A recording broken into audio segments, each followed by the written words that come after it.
Welcome to last கிளாஸஸில் Facebook social media மார்க்கெட்டிங்கில் Facebook அதாவது மெட்டாவுடைய group like Facebook Instagram and வாட்ஸ்அப்பில் எப்படி மெசேஜஸை பே பண்ணி ப்ரொமோட் பண்ணணும், ஆடியன்ஸ் எப்படி சூஸ் பண்ணணும், இதுக்கான லிஸ்டெல்லாம் நம்ம பார்த்துருக்கோம். ஸோ இப்போ க்ரியேட் பண்ண ஆடை பொறுத்த வரைக்கும் எந்த அளவுக்கு ரீச் ஆகிருக்கு, ஆர் இன்கேஸ் அந்த ஆடை ஸ்டாப் பண்ணணும், நியூ ஆட்ஸை ரன் பண்ணணும். ஸோ டோட்டல் ரிப்போர்ட் எல்லாம் நம்ம எடுக்கணும் அப்படின்னு சொன்னால் அப்போ ஆட்ஸ் மேனேஜர் தான். ஆக்சுவலாக இந்த ஆட்ஸ் மேனேஜரை பொறுத்த வரைக்கும் ரன் ஆகிட்டு இருக்க ஆடை எனி சேஞ்சஸ் இருந்தால் சேஞ்சஸ் பண்ணலாம், ஆர் கம்ப்ளீட் பண்ண அந்த அட்வர்டைஸ்மெண்ட்டை அதனுடைய ரிப்போர்ட்டை எடுத்து செக் பண்ணிவிட்டு நெக்ஸ்ட் டைம் நம்ம ப்ரொமோட் பண்ண போகிறோம் ஏதாவது ஒரு அட்வர்டைஸ்மெண்ட் அப்படின்னு சொன்னால் ஸோ அப்போ என்னென்னலாம் நம்ம ஃபோக்கஸ் பண்ணலாம் அப்படின்றத இந்த ரிப்போர்ட்லேயே நம்ம செக் பண்ண முடியும்.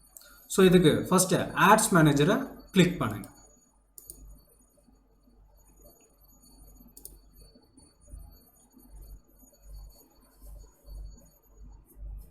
ஸோ நமக்கான கேம்பிகன் மெட்டாவுடைய கேம்பிகன்னாலே இதுதான், மெட்டாவுடைய கேம்பிகன். இங்கிருந்தும் நம்மளால் இன்னொரு அட்வர்டைஸ்மெண்ட்டும் க்ரியேட் பண்ண முடியும். ஆக்சுவலாக இந்த இடத்துல கொஞ்சம் டஃப்பாக இருக்கணுன்றதுக்காக, டஃப்பாலாம் ஈஸியாக தான் இருக்கும், பட் இந்த இன்டர்ஃபேஸஸ் கொஞ்சம் பார்க்குறதுக்கு வேறு மாதிரி இருக்கும். இதுலேயும் க்ரியேட் இருக்குது. க்ரியேட் ஆப்ஷனில் போய்ட்டு அட்வர்டைஸ்மெண்ட்டை லாஸ்ட் கிளாஸில் நம்ம என்ன பண்ணுமோ அதே ஆப்ஷன்ஸை இங்கேருந்து க்ரியேட் பண்ண முடியும். இன்டர்ஃபேஸஸ் வேறு மாதிரி நமக்கு ஷோ பண்ண போகுது. சரி, க்ரியேட் பண்ண ஆடை என்னென்ன ஆட் ரன் ஆகிட்டு இருக்குது, இல்லை எனி ப்ராப்ளம்ஸ் ஏதாவது அந்த அட்வர்டைஸ்மெண்ட்டில் ஏதாவது இஷ்யூஸ் இருக்கா, அவர் பட்ஜெட்டெல்லாம் சேஞ்ச் பண்ணணும் அப்படின்னு சொன்னால் இந்த கேம்பிகனுக்குள்ளே வரது பெட்டர் நமக்கு. ஸோ கேம்பிகனுக்குள்ளே வந்தால் இப்போ கரண்ட்டாக ரன் ஆகிட்டு இருக்கிறது லாஸ்ட்டாக நம்ம ரன் பண்ணலையா அந்த அட்வர்டைஸ்மெண்ட், அது ஸ்டில் ரன்னிங்கில் தான் இருக்குது. பட் டெலிவரி அப்படின்னு சொல்லிட்டு அக்கௌண்ட் எரர் ஆகிட்டு. ரீசன் என்ன? கேம்பிகன் ஆனில் தான் இருக்குது, பட் டெலிவரி யாருக்கும் இது டெலிவரி ஆகலை, அக்கௌண்ட் எரரில் நிற்குது. நம்ம பே பண்ணோம் இல்லையா, பட்ஜெட் டோட்டலாக 90 rupees பர் டேக்கு. ஆனால் லாஸ்ட் டைம் நம்ம அப்ளை பண்ணும்போது என்கிட்ட இருந்த அமௌண்ட் எவ்வளோ இருந்திருக்கு, 39 rupees வரைக்கும் தான் இருந்திருக்கு. அமௌண்ட் ஸ்பெண்ட் பண்ணதே இவ்வளோ தான் நம்ம பண்ணியிருக்கோம். ஸோ அப்போ அது என்ன ஆச்சுன்னா அக்கௌண்ட்டை மட்டும் எரர் ஆயிடுச்சு, பட் அட்வர்டைஸ்மெண்ட் ஆன்லே தான் இருக்குது. நம்ம திருப்பி பே பண்ணுறோம் அமௌண்ட் அப்படின்னு சொன்னால் அட்வர்டைஸ்மெண்ட் ரன் ஆக ஆரம்பிச்சோம். இந்த கண்டினியூஸ் அப்படின்னு சொல்லக்கூடிய ஒரு ப்ராசஸில் தான் நம்ம லாஸ்ட்டாக ஆட் பண்ணோம். நம்ம பே பண்ணும்போதெல்லாம் இந்த ஆட் ஆனில் இருந்தது அப்படின்னு சொன்னால் இதனுடைய ப்ரொமோஷன் ரன் ஆகிட்டே இருக்கும். சரி, அக்கௌண்ட் எரர் இந்த ஒரு ப்ராசஸ், வேறு ஒரு ப்ராசஸ்க்கும் அக்கௌண்ட் எரர் ஆகும். இன்கேஸ் நம்ம அட்வர்டைஸ்மெண்ட்டில் கண்டென்ட் எல்லாம் போட்டுட்டு ரிவ்யூ செக் பண்ணிவிட்டு தான் இந்த அட்வர்டைஸ்மெண்ட் ரன் ஆகும்னு சொல்லியிருக்கேன். ரிவ்யூ செக் பண்ணிவிட்டு அட்வர்டைஸ்மெண்ட் ரன் ஆகிட்டு இருக்கு, பட் சடனாக ரிப்போர்ட்டில் எரர் காமிக்கும். ரீசன் என்னென்னா நீங்கள் கொடுத்துருக்க அட்வர்டைஸ்மெண்ட்டுடைய இமேஜஸ் ஆகட்டும், கண்டென்ட் ஆகட்டும், எவ்ரி திங் வேறு ஒரு அட்வர்டைஸ்மெண்ட்டு டோட்டலாக காப்பி பண்ணி பேஸ்ட் பண்ணியிருக்கீங்கன்னா, இல்லை அந்த இமேஜஸ்க்கு காப்பிரைட் இருக்குது அப்படின்னு சொன்னாலும் ஸோ அப்போ எல்லாம் என்ன ஆகும், அக்கௌண்ட் எரர் பண்ணிவிடுவாங்க. ஸோ அகைன் நம்ம இந்த அக்கௌண்ட்டே டோட்டலாக டெலீட் பண்ணிவிட்டோம், ஆர் எடிட்டில் இன்னொரு ஏரியா இருக்குது, அந்த ஏரியாவில் இமேஜஸை மட்டும் நம்ம என்ன பண்ணலாம், எடிட் பண்ணிட்டு வந்தோம். ஸோ லாஸ்ட் கிளாஸில் அதையும் பார்த்தோன்னு நினைக்கிறேன், நான் மறுபடியும் சொல்கிறேன். பட்ஜெட் ஸ்ட்ராட்டஜி அப்படின்னு சொல்கிறது, பிட் ஸ்ட்ராட்டஜி அப்படின்னு சொல்கிறது, நம்ம சூஸ் பண்ணியிருக்கக்கூடிய பிளாட்ஃபார்ம்ஸ் இண்டிவிஜுவலாக ஒவ்வொரு பிளாட்ஃபார்ம் சூஸ் பண்ணியிருப்போம். அந்த பிளாட்ஃபார்முக்கான ஹை வால்யூமில் இருக்கா, இல்லை லோ வால்யூமில், இல்லை மீடியம் வால்யூமில் இருக்கா அப்படின்றத செக் பண்ணும். எந்தெந்த பிளாட்ஃபார்ம் லைக் நம்ம இன்ஸ்டாகிராம்லேயே ரெசிபி ஏரியாக்குள்ளே மட்டும் போடணுமா, ஸ்போர்ட்ஸ் ஏரியாக்குள்ளேயா, இல்லை எஜுகேஷன் மூலிமா, இந்த மாதிரிலாம் சூஸ் பண்ணிட்டு வந்திருக்குல்ல. ஸோ அது எந்த அளவுக்கு ஹையஸ்ட் வால்யூமில் இருக்குது இல்லைன்றத செக் பண்ணி சொல்லுவோம். இன்கேஸ் இந்த இடத்த மினிமம் வால்யூமில் இருந்ததுன்னா மாற்றிடுங்க போய்ட்டு. பட்ஜெட் அப்படின்னு சொல்லும்போது பட்ஜெட்டை பொறுத்த வரைக்கும் இங்கே டெய்லி 90 rupees தான் நம்ம சூஸ் பண்ணியிருக்கோம். ஒரு வேளை இன்க்ரீஸ் பண்ணோம் டிக்ரீஸ் பண்ணோம்னா ஜஸ்ட் இந்த ஏரியாலே எடிட் ஆப்ஷன் இருக்கும், கிளிக் பண்ணி எடிட் பண்ணிக்க. ஆட்ரிபியூஷன் செட்டிங்ஸ் அப்படின்ட்டு இருக்குது. ஒன் டே உடைய வியூ மட்டும் கிளிக்கு 7 daysக்கு மட்டும்தான் நம்ம இங்கே கொடுத்துருக்கோம், ஆர் ஒன் டே வியூலேயே நம்ம செக் பண்ண முடியும். பட் இந்த ஒன் டேக்கு அது எவ்வளோ ரிசல்ட்டை கொடுத்துருக்கு அப்படின்னு கேட்டிங்கன்னா டோட்டலாக 7 ரிசல்ட்டை மட்டும்தான் கொடுத்துருக்கு. 7 ரிசல்ட்னா 7 மெம்பர்ஸ் வந்து வாட்ஸ்அப்பை டச் பண்ணி உள்ளே வந்திருக்காங்க. வாட்ஸ்அப் சிம்பிள் இருக்கும், அந்த வாட்ஸ்அப் சிம்பிள் மூலமாக டச் பண்ணிவிட்டு உள்ளே வந்தாங்க. மெசேஜ் கன்வர்ஷன் பண்ணதும் வந்து பார்த்திங்கன்னா டோட்டலாக 7 மெம்பர்ஸ் பண்ணியிருக்காங்க. ஸோ 7 மெம்பர்ஸ் மட்டும் தான் வாட்ச். ஆனால் இது ரீச் ஆனது இருக்கு இல்லையா, அட்வர்டைஸ்மெண்ட்டை ரீச் பண்ணதை டோட்டலாக 377 பர்சனுக்கு வந்து ரீச் பண்ணியிருக்கு அக்கௌண்ட்டை. இம்ப்ரெஷன் மட்டும் 460%. இம்ப்ரெஷனால் அட்வர்டைஸ்மெண்ட்டை பார்த்துருப்பாங்க கொஞ்ச நேரம், அது இம்ப்ரெஷன். ரீச்சஸ் அப்படின்னு சொன்னால் ஜஸ்ட் அட்வர்டைஸ்மெண்ட்டை கிளிக் பண்ணி உள்ளே வரதோ அண்ட் மெசேஜை கன்வர்ஷன் பண்ணியிருக்க மாட்டாங்க. ஸோ இந்த இடத்துல மெசேஜ் கன்வர்ஷன் 7. ஸோ இது டோட்டலாக வந்து நமக்கு ரிப்போர்ட்டை மட்டும் கொடுக்குறது. இந்த ரிப்போர்ட்டில் இம்ப்ரெஷனுக்கு எவ்வளோ நடந்திருக்கு, ரீச்சஸ்க்கு எவ்வளோ நடந்திருக்கு, ரிசல்ட்டுக்கு எவ்வளோ நடந்திருக்கு. ஃபைனலாக காஸ்ட் பர் ரிசல்ட் அப்படின்ட்டு இருக்குல்ல, சிபிபி அப்படின்னு சொல்லுவோம், காஸ்ட் பர் கிளிக் அப்படின்னு சொல்லலாம், சிபிசி அப்படின்னு கூட நம்ம சொல்லியிருப்போம். அங்கே டோட்டலாக 7 கிளிக் பண்ணதுக்கு மட்டுமே ₹5.62 வந்து பிடிச்சிருக்காங்க, 7 மெசேஜஸ்க்கு மட்டும். சரி, இது ரிப்போர்ட்டை பொறுத்த வரைக்கும் இதை நம்ம ஆஃப் பண்ணணும்னு சொன்னோம்னாலும் ஆஃப் பண்ணிடலாம், ஆர் எடிட் சம் ஆப்ஷனுக்கு கொடுத்துருப்பாங்க. இது இல்லாமல் எனக்கு என்ன ஸ்ட்ராட்டஜி இங்கே தேவை அப்படின்னு சொன்னால், லைக் எந்த ஏரியாவில் மட்டும் இது வந்து அட்வர்டைஸ்மெண்ட் ரன் ஆகிருக்கு, என்ன ஜெண்டர்ஸ்க்கு வந்து இது ரீச் ஆகிருக்கு, என்ன ஏஜ் பர்சனுக்கு ரீச் ஆகிருக்கு. நான் ஒரு ஏஜை கொடுத்துருக்கேன், ஃப்ரம் 15லேருந்து 35 வரைக்கும் நம்ம கொடுத்துருக்கோம் செட் பண்ணும்போது. பட் அதில் யார் ஹையாக வந்து இங்கே வாட்ச் பண்ணியிருக்காங்க, ஸோ யார்கிட்ட இது ரீச் ஆகிருக்கு, அந்த ரிப்போர்ட்டை எடுக்கணும். ஸோ இந்த கேம்பிகன்லேயே இந்த இன்டர்ஃபேஸஸ்லேயே க்ரியேட்டுக்கு அடுத்தது எடிட் இருக்குது. எடிட்டை பொறுத்த வரைக்கும் நம்ம இங்கே பார்த்தோம் இல்லையா, ஒவ்வொரு ஆப்ஷன்ஸை அதை டோட்டலாக இதுக்குள்ளே கொடுத்துருப்பாங்க. அண்ட் மோர் அப்படின்ற ஆப்ஷன்ஸை டெலீட் பண்ணுறது கேம்பிகனை, கேம்பிகனுடைய டோட்டல் ரிப்போர்ட்டையும் எக்ஸ்போர்ட் பண்ணுறது, இம்போர்ட் பண்ணுறது, இந்த ஜென்ரல் ப்ராசஸ் மட்டும் இங்கே இருக்கும்.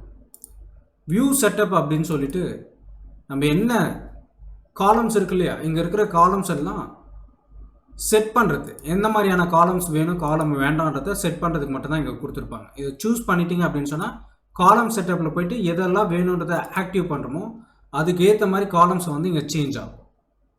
பட் இதை விட பெஸ்ட் ஆப்ஷன் ரிப்போர்ட் அப்படின்றது தான் நமக்கு தேவை.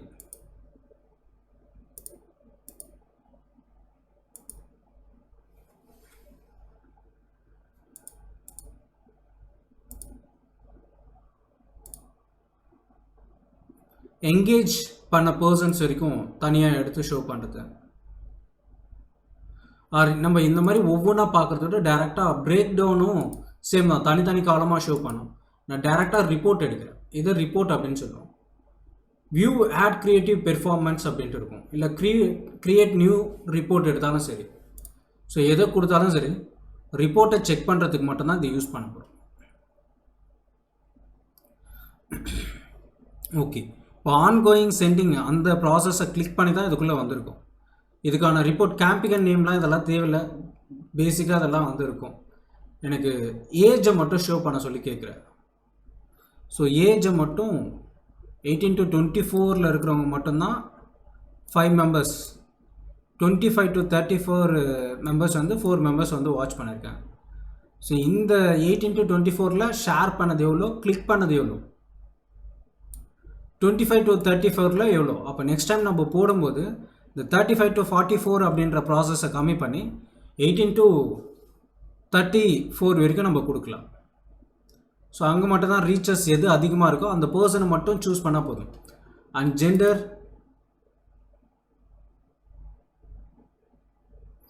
ஸோ மேல் ஃபீமேல் தனித்தனியாக ஸ்ப்ளிட் பண்ணி ஷோ பண்ணோம்.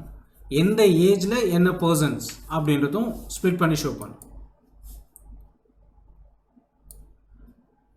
So next objective persons. So every பிளாட்ஃபார்ம்லேயும் பார்த்துருக்காங்க, இவங்கெல்லாம் வந்து பார்த்திங்கன்னா மெசேஜஸ் பண்ணியிருக்கிற பர்சன்ஸ். எந்த டேயில், நம்ம சிங்கிள் டே தான் அது கரெக்டாக, அந்த ஒரு டேயில் மட்டும்தான் அது வந்து ஷோ பண்ணோம். ஆனால் அது இல்லாமல் கீழே வந்து அடுத்த கேம்பிகன் லெவல்ஸ் ஐடி, எந்த அளவுக்கு நீங்கள் ரிப்போர்ட் எடுக்கணுமோ அந்த பேஸ் பண்ணி எடுக்கலாம். நம்ம ஆக்ஷன்ஸை பேஸ் பண்ணி மெசேஜ் டெஸ்டினேஷனை பொறுத்த வரைக்கும் நம்ம வாட்ஸ்அப்பை தான் சூஸ் பண்ணியிருக்கோம். வாட்ஸ்அப்பில் எவ்ரி ப்ராசஸும் முடிச்சிருக்குது. போஸ்ட் என்கேஜ் பண்ணது, ரியாக்ட் பண்ணது, எவ்ரி ப்ராசஸையும் ஷோ பண்ணும். ஸோ இது ரிப்போர்ட்டில் இந்த ரிப்போர்ட் மூலிமா நீங்கள் ரிப்போர்ட் எடுத்து ஷோ பண்ண வேண்டியதுதான். சரி, ஒரு அட்வர்டைஸ்மெண்ட்டை ரன் பண்ணி அதை ஆஃப் பண்ணுறதும் அந்த ரிப்போர்ட்டை செக் பண்ணுறதும் ரொம்ப இம்பார்ட்டன்ட். இந்த 2 பிளாட்ஃபார்மை நம்ம கம்ப்ளீட் பண்ணாலே சோஷியல் மீடியா மார்க்கெட்டிங்குடைய டோட்டல் ப்ராசஸ் கம்ப்ளீட். ஸோ இந்த ஒரு பிளாட்ஃபார்மில் ஒரு அட்வர்டைஸ்மெண்ட்டை ரன் பண்ணுறது ஈஸி. பட் வந்து ரிப்போர்ட்டை செக் பண்ணால் தான் என்ன மைனஸ் பாயிண்ட் கொடுத்துருக்கோன்றது தெரியும். அதை டிபெண்ட் பண்ணி நெக்ஸ்ட் டைம் ஸோ பெர்ஃபெக்டாக அந்த ஏஜுக்கும் அந்த ஜெண்டருக்கு மட்டும் நீங்கள் ப்ரொவைட் பண்ணணும். சரி, next professional dashboard and Meta business சூட்டுன்ட்டு 2 இருக்குது. ஆக்சுவலாக ப்ரொஃபஷ்னல் டேஷ்போர்டில் தான் நம்ம வந்து லாஸ்ட்டாக உள்ளே போயிட்டு வந்தோம். அண்ட் மெட்டா பிஸ்னஸ் அப்படின்ட்டு ஒன்று இருக்குல்ல. மெட்டா பிஸ்னஸ்னால் மெட்டாவை பொறுத்த வரைக்கும் ஃபேஸ்புக், இன்ஸ்டா, வாட்ஸ்அப் இது 3மே இருக்கும். இந்த 3த்துடைய ஸ்ட்ராட்டஜியை, ஒரு பேஜுடைய டோட்டல் ஸ்ட்ராட்டஜியை நம்ம வந்து செக் பண்ண முடியும். ஸோ இதில் வந்து பார்த்திங்கனாலே மெட்டாவை பொறுத்த வரைக்கும் நான் கனெக்ட் பண்ணியிருக்கிறது ஃபேஸ்புக் அண்ட் இன்ஸ்டாவை கனெக்ட் பண்ணியிருக்கேன். 2மே இண்டிவிஜுவலாக ஷோ பண்ணலாம். இங்கேருந்தே நம்ம என்ன பண்ணலாம், ஒரு போஸ்ட்டை க்ரியேட் பண்ணுறது, அட்வர்டைஸ்மெண்ட்டை க்ரியேட் பண்ணுறது, ரீல்ஸை க்ரியேட் பண்ணுறது, ஸ்டோரியை க்ரியேட் பண்ணுறது, அதுக்கான டோட்டல் லிஸ்ட்டு இங்கே கொடுத்துருப்பேன். பட் எனக்கு வந்து க்ரியேட் பண்ணியாச்சு, சப்மிட் பண்ணியாச்சு. பட் வந்து அந்த இடத்துல வியூ மட்டும் தான் நம்ம பார்ப்போம். பட் எனக்கு டோட்டல் இன்சைட்டை நான் பார்க்கணும் அப்படின்னு சொன்னால் இந்த பிளாட்ஃபார்முக்கு வந்தாலே ஷோ பண்ணும்.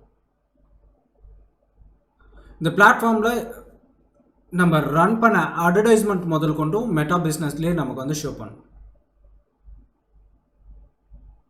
ஸோ இதில் போய்ட்டு நீங்கள் வியூ டீட்டெயில்ஸ் கொடுத்தாலும் டோட்டலாக ஷோ பண்ண ஆரம்பிக்கும். பிளாட்ஃபார்மை நீங்கள் போகிற கம்பெனிஸோ இல்லை நீங்கள் ஒர்க் பண்ணுற பொறுத்து உங்களுக்கு என்ன இன்டர்ஃபேஸஸ் சூட்டபுளாக இருக்கோ அதுக்கேற்ற இன்டர்ஃபேஸஸை சூஸ் பண்ணிக்கலாம். லைக் ஃபேஸ்புக்கில் ஆட் சென்டர் சொன்னேன், ஆட்ஸ் மேனேஜர் சொன்னேன், மெட்டா பிஸ்னஸ் சூட் சொன்னேன். எவ்ரி ப்ராசஸும் கனெக்டிங் இருக்கும். இதில் பெஸ்ட்டு எது அப்படின்னு சொன்னால் ஆட்ஸ் சென்டரை யூஸ் பண்ணி போகிறது தான் பிகினர்ஸ்க்கு பெஸ்ட் அப்படின்னு சொல்லலாம். ஸோ அதுக்கு அடுத்தது நீங்கள் மெட்டா பிஸ்னஸ் சூட்டை வந்து நீங்கள் யூஸஸ் பண்ணலாம். அது பெஸ்ட் ஆப்ஷன்.